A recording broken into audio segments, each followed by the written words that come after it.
Hello everybody, good morning. This is our last lesson this 2020 and the topic is pragmatics and discourse analysis. I want you to explain briefly what this lesson will be about. You will have a dialogue, it's an interview, and you will have to analyze. You have the video and also you have the transcript. So I have to analyze the discourse. Okay, you will listen and read based on pragmatics, and also based on Joule. Yes, and he wrote a book in 1896 about pragmatics. So this lesson is based on Joule's book. And I try to summarize all the components that you have to pay attention, the components that you have to focus on when you analyze this dialogue that you're going to watch. Okay, but first of all, I want you to watch, yes, the video, yes, the presentation by David Crystal.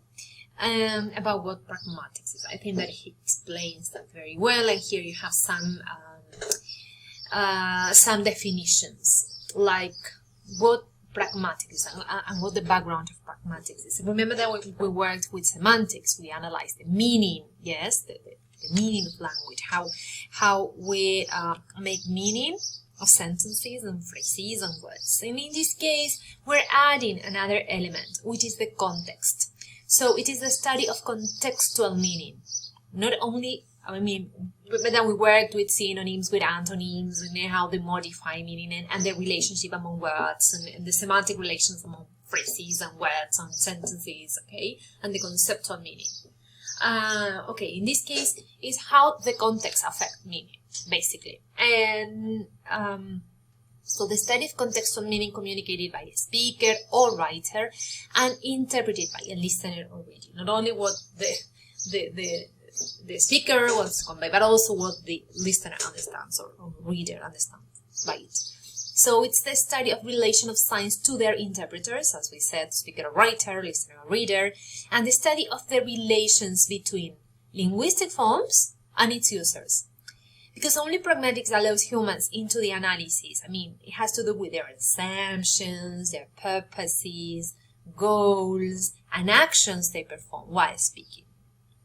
Okay, all what surrounds, yes, that speaker and listener, or reader, or writer. So remember, we're coming back to Trisha Hedge. Remember when we worked with this idea of pragmatic competence, that communicative competence includes different types of competencies. One of these is the pragmatic competence, which is the ability to use language appropriately within social contexts. So here it's very important, of course, the context, the interlocutor status, because the teacher, your father, friend, okay, the register, the cross-cultural differences, okay, semantic and syntax, utterance, inferences, utterance interpretation, non-verbal communication. All these components, yes, are included into the pragmatic competence, and we should teach that to our students as well. We have to bear in mind when we are teaching. So pragmatics, coming back to Joule's definition, the study of the speaker meaning. That is to say, what people mean by their utterances rather than what the words or phrases might mean by themselves. Okay, what meaning is included there? Not only what exact words what they say, but here you see that there are many other ways in which we can convey meaning, not only by expressly the words we express. Okay, so jokes, yes, in a way are a very good example.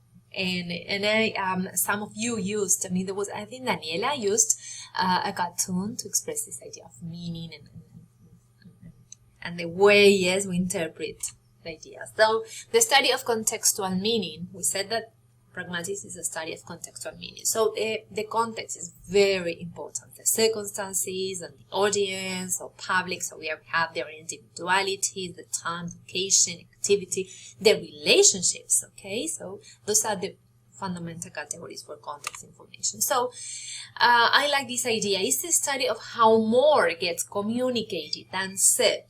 So the emphasis made by listeners or readers in order to arrive at an interpretation of the intended meaning.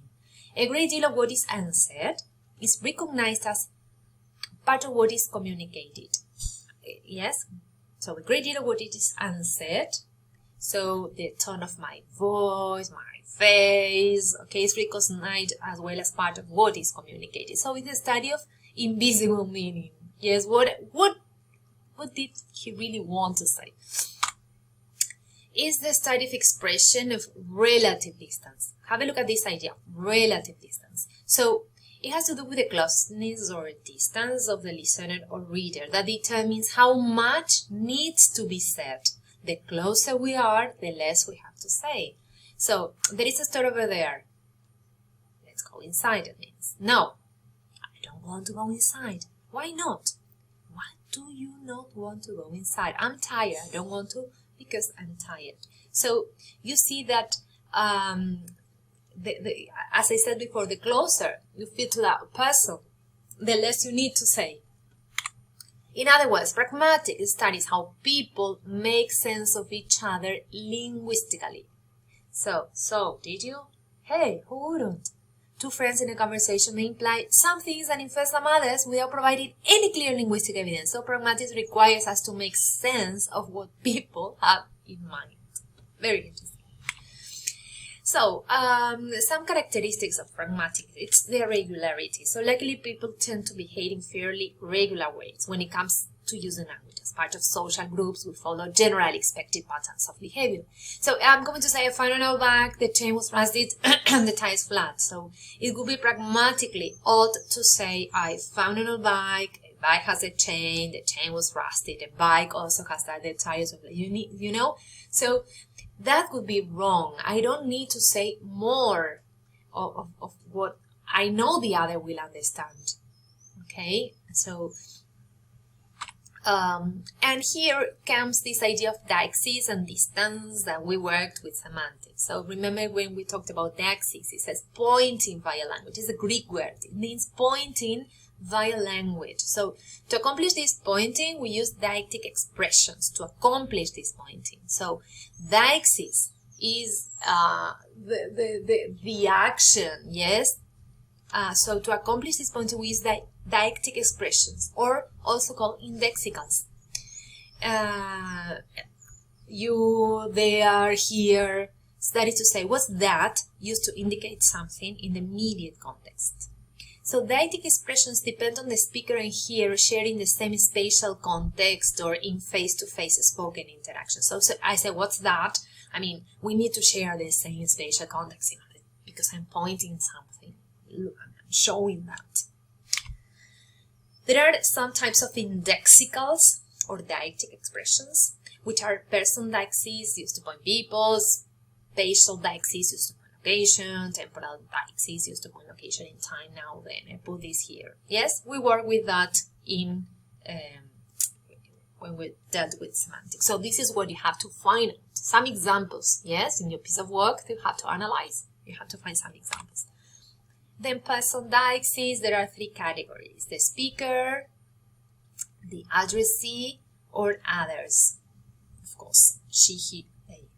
So we have social deixis, forms used to indicate relative social status. In many languages, deictic categories become markers of relative social status. Okay, and honorific expressions that mark that the addressee is of higher status. So in Spanish, we have the tú and usted distinction. So the choice of one form will communicate something not directly said about the speaker's view of his relation with the addressee. Yes. No me trate usted, trátame vos. You know, sometimes we say yes to close that distance. The higher or more powerful speaker will tend to use the tú and vice versa. Nowadays, the age distinction remains more powerful than the economic distinction in many countries. Using the third person form communicates distance and not familiarity. Also, it has an ironic or humorous purpose. Could His Highness like some coffee? Also used to make accusations. Somebody didn't clean up after himself, like the red that you didn't clean. Okay, so spatial deixis, forms used to point to location here and there, can and go. Yes, and also psychological distance. When speakers mark how close or distant something is perceived to be. So that man over there implies psychological distance. Deictic projection, when speakers act, is they were somewhere else. I'm not here now. Like telephone and sending machine. Tell him that I'm not here. Recording is a performance for a future audience in which I project my presence to be in the required location. Then we have temporal deixis, forms used to point the location in time, now and then, in contrast to now. The distal expression then applies to both past and future time relative to the speaker's present. It was in Scotland then, I see you there. The distinctions for person, that has to do with grammar in reported speech. The distinctions for person, spatial and temporal deixis can be seen at work in English grammar structures such as direct and indirect reported speech. So, are you planning to be here this evening? I asked. I asked her if she was planning to be there that evening. There's a shift from the near speaker meaning of direct speech to the away from speaker meaning of reported speech with the use of distal deictic forms. So this is here, it's very common to see. A very good example is reported speech. Okay, then we have reference and inference. Reference is an act in which a speaker or writer uses linguistic forms to enable a listener or reader to identify something. Yes, words in themselves do not refer to anything. People refer. So I have that stove there. Yes, it was hot. So it, I'm referring to something. Yes, I use linguistic forms to refer to something. And we have reference expressions which are linguistic forms like proper nouns, Peter, definite or indefinite noun phrases, and pronouns. The choice of one type of these expressions rather than the other is based on what the speaker assumes the listener already knows. Sometimes I need to refer to something specifically, or sometimes I do not, depending on the closeness. Yes. So look at him, I use a pronoun. The woman in red, it's a definite. The woman in red is a definite article. A woman was looking at you, it's indefinite. I don't know who she was. So reference is tied to the speaker goals and beliefs about the listener knowledge in the use of language. And as regards inference, for successful reference to occur, we must recognize the role of inference and collaboration between speaker and listener in thinking what the other has in mind. Sometimes we use vague expressions, relying on the listener's ability to infer what referent we have in mind. The blue thing, that stuff, the thing that the other stuff that which is there. We sometimes even invent names. Okay, so it's very important, this idea that I know what the speaker has in mind, or the speaker knows what the listener has. We share, yes, that knowledge. So that collaboration is very there's a pragmatic connection, which is a conventional association between a person's name and a kind of object within a socio-culturally defined community. So I say, can I borrow your Shakespeare? Or can you lend me your Harmer? Picasso's on the far well. So given the context, the intended and inferred referent is not a person, but probably a book. Okay, here we have the context and the context. So the context is the physical environment in which a word is used, and context is just the linguistic part of the environment in which a referring expression is used. So the linguistic environment, so we said that the context is a linguistic environment, yes, in which the referring expression is used. So the context clearly limits our range of possible interpretations we might have for the word, yes. The context, well, I'm talking about this and not about something different. So Brazil wins World Cup. So Brazil would be the referring expression, and the rest of the sentence is the context, the linguistic environment in which it happened. So have a look at this. Guess the context for this referring expression. Your 1030 just concept. What is the context? The physical space. Okay, could be a clinic. Okay, the heart attacks mustn't be moved. Okay, what is? A couple of rooms have complained about the heat. The hotel. Anaphoric reference. The expressions used to maintain reference to something or someone already mentioned. These are anaphoric reference, used to maintain reference to something.